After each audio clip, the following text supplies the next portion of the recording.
Beleza, pessoal? Tô de volta, mais um vídeo aqui, Alexandre Mendes, amigo policial. Deixa aí o seu like, tá? Compartilha, comenta o vídeo, o que você achou do discurso do presidente lá na abertura da reunião da ONU. Ok, eu vou dar a minha opinião, o que eu achei. O presidente falou algumas coisas muito interessantes, colocou o país de uma forma definitivamente muito mais interessante e sólida do que os governos de esquerda. Isso aí realmente ficou notório.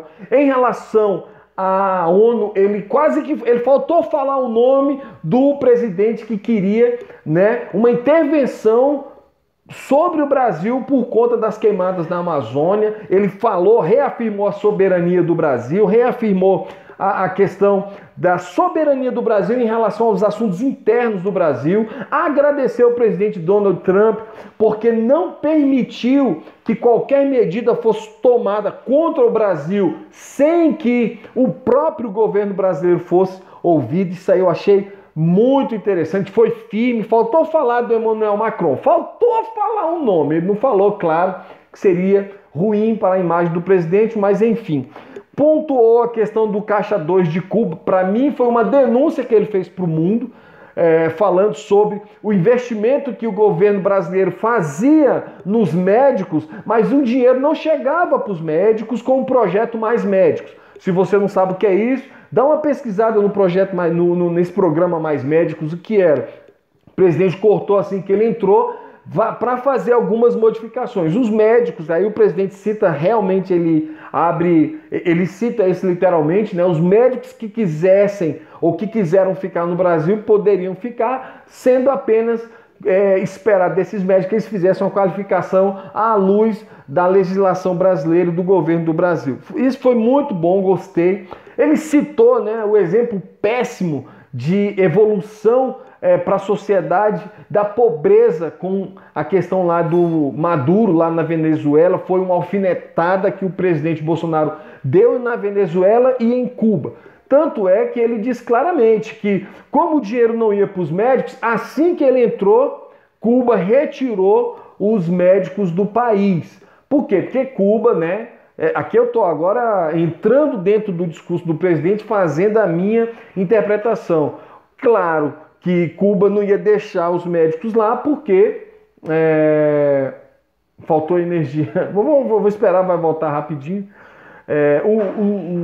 Cuba não deixaria, né? Cuba não deixaria os médicos, sabendo que o governo Bolsonaro não iria apoiar aquela situação. O presidente falou ainda também, né, sobre terrorismo, né, um terrorismo feito contra religiosos. Aí falou a questão dos missionários. Não deu para perceber se ele falou especificamente de missionários evangélicos ou missionários católicos, mas ele falou da intolerância e do terrorismo religioso ou contra religiões.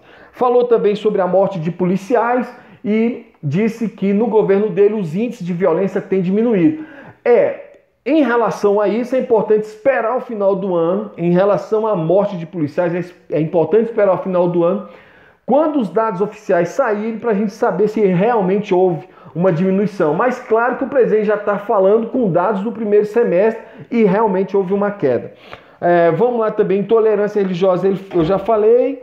Capacitação de tropas, quando ele fala sobre a possibilidade que o Brasil tem de interagir com outras nações, eu acredito que o presidente Bolsonaro estava com certeza falando do Centro de Instrução e Guerra na Selva, que fica lá na Amazônia, do SIGS, e a capacidade que as tropas brasileiras têm de interagir com outras tropas, ajudar outras tropas. E é claro que isso aí não deixou de ser uma propaganda do governo para que a ONU ajude o governo ou determine missões de paz para o governo, tá? Provavelmente tem algo aí nesse sentido. Ele falou também sobre a reforma para os investidores. Isso aí, ele cita que esteve em Davos e que levou a cartilha de Davos e colocou em prática. Praticamente ele disse isso, que o Brasil está fazendo as reformas necessárias para os investidores. Aí eu discordo um pouco do governo, por quê? Porque as reformas, elas têm um cunho, na minha visão, prejudicial à população, principalmente a reforma da Previdência. Mas, enfim, isso é tão provado, ou isso é tão Tá tão patente que várias pessoas e vários deputados e senadores já estão começando, né, de acordo com as discussões na Comissão de Direitos Humanos do Senado, nas comissões relativas a esse assunto lá na Câmara, a questionar, porque tem a tese e tem a antítese. O governo está falando que a Previdência está quebrada, está dando os números, mas tem as pessoas defendendo o pensamento realmente contrário. Porque aí leva a questão da quebra a remuneração do fundo de caixa dos bancos, leva a questão da desoneração, que o Brasil esse ano vai desonerar, vai deixar, tá uma previsão estimada de renúncia fiscal e desoneração aí de 300 e poucos bilhões de reais. Isso é um absurdo. Se nós precisamos fazer reforma, a primeira coisa é cortar alguns incentivos, né? Na verdade, a renúncia. Porque renunciar é deixar de buscar aquele dinheiro que é seu. Então, o Brasil não pode deixar de buscar esse dinheiro, né? Então, não está batendo o discurso com a prática, né? Mas, enfim, é isso. Falou também sobre o atentado que ele mesmo sofreu devido à intolerância e devido também à tentativa de tirá-lo da corrida eleitoral. E ele diz que, por um milagre de Deus, ele não morreu. Minha única observação e meu ponto crítico nisso é o quê? É quando ele fala que está fazendo reformas para os investidores.